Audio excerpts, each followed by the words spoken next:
Greetings, ladies and gentlemen, and welcome to this latest narration of the web series The Survivor Becomes the Dungeon. If you're new to the series, there is a playlist listed down below in the description. And as always, I hope that you enjoy. Chapter 108, Good Morning Point of View. Before me was a spider nest, or perhaps it's more of a spider's village, considering the size. The mass of white vaguely writhed and swayed as the wind no doubt caught the many layers of spider silk, then made up the exterior and borders of the mass of webs. Looking up from the map table, I glanced around at the various bit of wolves that had started lingering in the room. 2 of them sat at the entrance, guarding it like they guard the rest of their den. Another 3 lingered around the room itself, looking at the various things in the room, while one in particular stood with his paws on the very edge of the map table, studying the magic sand that was constantly recreating the spider's nests and the surrounding green trees. He then looked over at me, smiling almost cheerfully, as he softly pants with his tongue lolling out. I acknowledged him with a bob of my head before looking over at the entry as I sensed Jack's approach. The raptor-sized sparrow flitting into the room and perched on the edge of the map table when he started looking me over, letting out an impressed-sounding whistle and offering me his usual flourishing bow and outstretched wing. "Hey there, boss, you're starting to look proper intimidating now. What can I do for you?" he asked pleasantly, and I could sense that he was in a relatively good mood. That was until he looked over at the map table. If a bird could frown, well, it seemed Jack was doing his best, with his feathers starting to poof with irritation. I nodded intently and decided to answer his question before he could voice it. "I'm going to be dealing with the spiders now. They've started tampering with the traps and food of those in Haven, and I've been asked to look into it." Jack nodded intently, and I have a feeling that if he could spit at the mention of spiders, he would have. "Hey, boss, you'll have my support. What do you need from me?" he asked, and I could feel him readying himself for a fight. I raised my hands in a placating manner and shaking my head a bit. "Dial it back for now. I'm not on the warpath yet."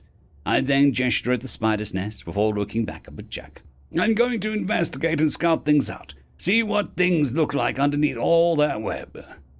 At that, Jack looked rather upset, his feathers poofing up with indignation. "But boss, I'm the scout here. That would be my job anyways. You can't take this glory from me," he said, and I could tell that he was doing his best to not raise his voice out of respect. But he was clearly against my decision. I smirked at his little display, crossing my arms before tilting my head a little at him. "Jack, I'm the one who gave you the job of being the scout. But between you and me, I've got the most experience here," I mused kindly while leaning forward on the edge of the map table. "I've been scouting around and sneaking through dangerous places for over 30 years. Besides, this place will be especially dangerous for a bird like you," I said while gesturing to the mass of webs between us.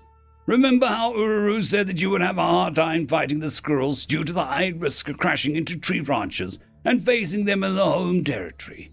Well, the same sort of issues apply here. It's going to be hard to maneuver around, and you'll likely find yourself getting snatched up by webs rather quickly." Jack went to open his beak a few times, doing his best to find a counterpoint, but coming up with nothing as he let out a defeated-sounding whistle and sigh. I offered a kind smile as I stood away from the table, walking around it and gently patting his back. Now, I didn't call you here just to tell you I didn't need your help. I do, in fact, need your help, but with something else," I started to say before putting away and leaning onto the map table beside him. "I will need your help, but first I want you to tell me what you remember of this Everfree of yours. You mentioned how the spiders took it some time ago," I asked leadingly. Jack perked up at that, fluttering his wings and settling his feathers as he considered my words. "I was still a young chick when it had happened, or about 2 or 3 winters ago, but my parents and the other birds often spoke of the Everfree before the spiders took it from us." I nodded along, listening intent, as I can feel Jack going through his memories, cloudy as they may be due to his time as a simple bird. "Though I call it the Everfree, it was actually a small group of trees with one main tree at the center of it all. My parents told us that the area around the trees was comfortable through all seasons, and was a sanctuary for birds who are just too injured or old to travel north for the winter. It always had fruits for us to eat through all seasons, and they never lost their leaves or withered," he explained, as he hopped off the edge of the table and onto the map itself, sauntering around the mass of webs. The spiders showed up at the height of one winter. We birds welcomed them into the warmth. They didn't try to eat us at first, but suddenly one day they started webbing everything up, taking the trees for themselves. We birds fled and were first out in the winter. Many of us died, but I suppose that's the way of the world. We were just animals. But now I'm more than a bird, and I can't help but hate them, he admitted bitterly before pecking at the image of the mass of webs. I nodded intently, feeling his sorrow, anger, and hate all bundled up into a tangled mess of emotion, as I gently pat his back again. Well, one way or another, I'll do my best to return the trees to the birds. But I must ask you to let me do what I must, whether that means making peace with the spiders or having to kill them all if it comes down to it.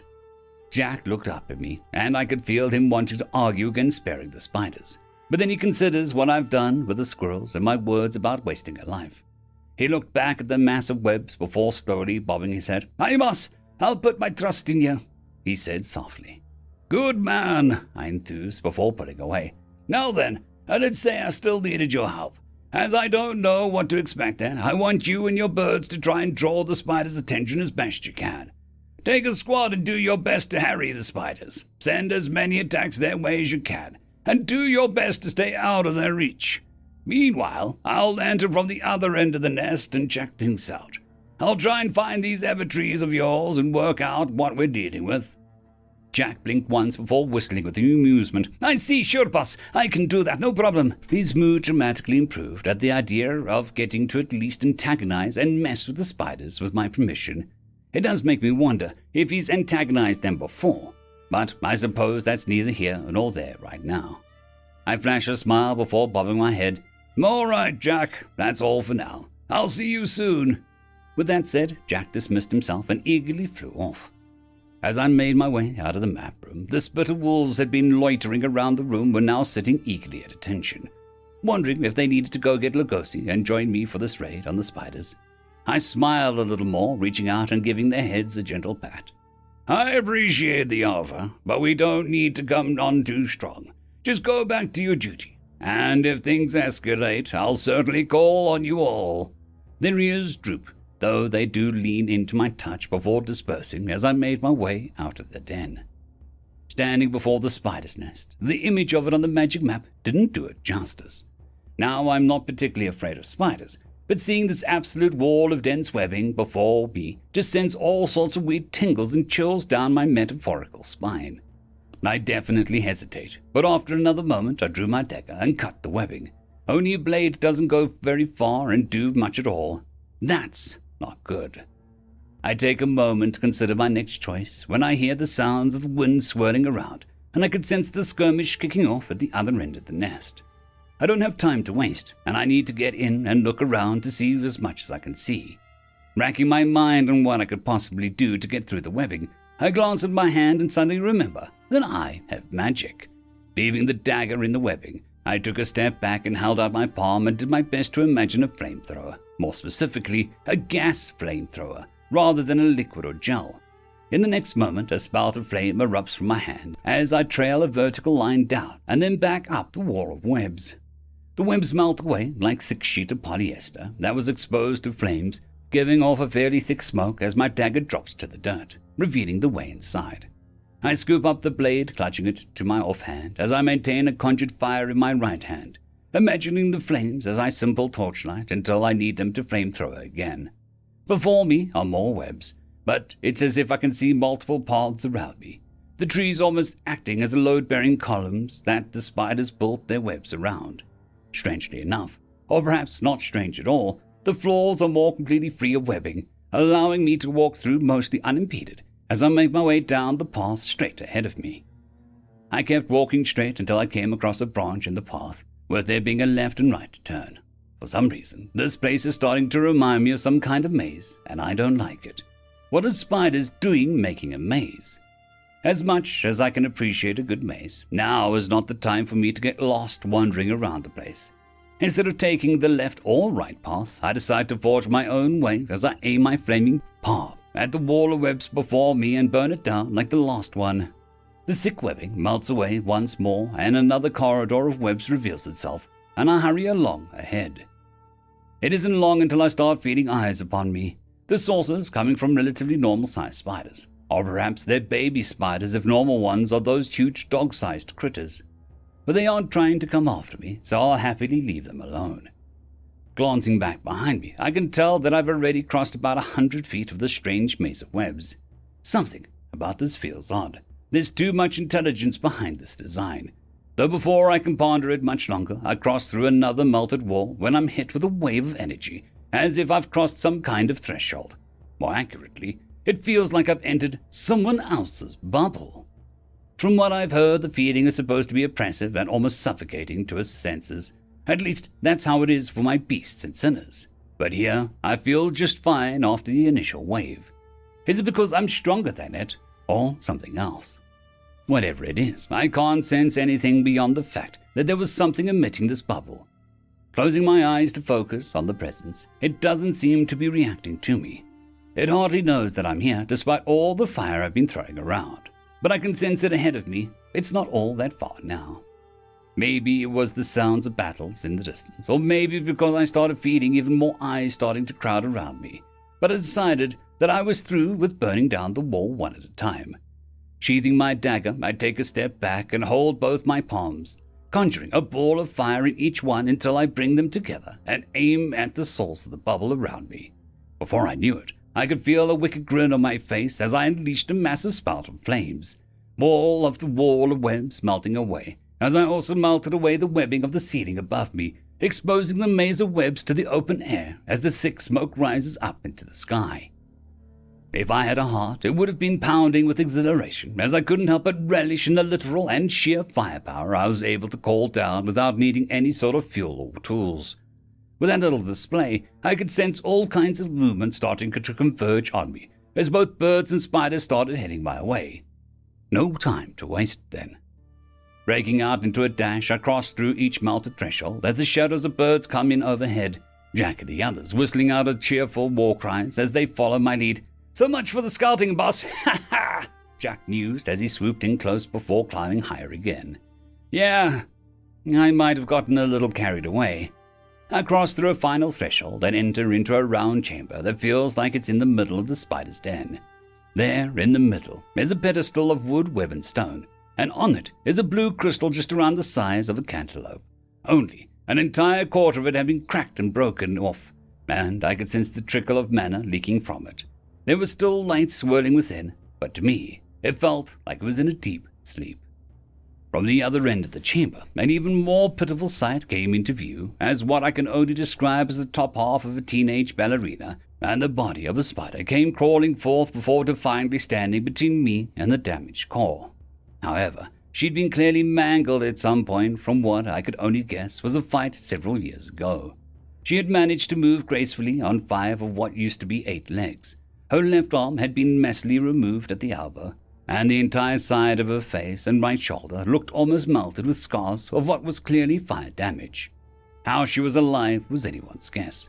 She did her best to seem intimidating as she glared at me with her 3 good eyes, but I could sense her eyes continuously flicking to the balls of fire in each of my palms, filling her with a deep-seated dread that made her want to run. Yet she stayed still and refused to move. Suddenly, I feel sick to my stomach at what I've just done. Here I am, the cruel monster and destroyer that just melted her home. I could sense her life flashing before her eyes as she wondered when the flames in my hands would finally take her. And the next moment, a massive swarm of all sorts of spiders spills into the room, but they stop in their tracks as they see me facing off with the spider girl. There is no doubt in my mind about what I have to do next as I raise my hands, and the spider girl flinches at the movement. But I then dispelled the flames and spoke out to Jack. "Jack, call off your birds. This fight is over." I then turned to look up at him as he hovered nearby. "Round up Ravaya, Rita, Ururu, and Lugosi, and come back here. No rush." I could sense his hesitance, but after he took another look at the mangled spider, I felt at least some of his hate start to fade as he simply whistled out his confirmation and took off with his birds. Looking back at what I supposed is some kind of spiderkin, I could sense a million questions on her mind, though fear was the main sensation at the forefront of her thoughts. I took another step forward, closing the distance, before speaking out in the gentlest, kindest voice that I could manage. My name is W.R.E. I am the dungeon core of this land, and you are in my territory. Before I could continue, I could sense she understood my words as she backed up with a greater sense of fear, standing closer to her call. I sigh softly and take a step back, giving her space she needed. I want to help you. Will you let me help you? I asked as I gazed into her eyes. Her mind races some more when she glances behind her before looking back at me when another thought comes to the front of her mind. I bob my head once, though my expression is grim with the guilt of terrorizing the poor spiderkin. Yes, I am showing mercy. I'm so sorry for scaring you. Will you accept? End of chapter. I would just quickly like to thank the T5 peeps: DragonSoup, Cold War Boomerwaffen, Sevaren Serberous, Red Panda 121, Leslie 517, Bushmaster 177, Casper Arnholtz, Cam Maxwell, Sans the Skeleton, Lightjock, Dragzoon W.R.E, and Lord Azrekahl. Thank you very much.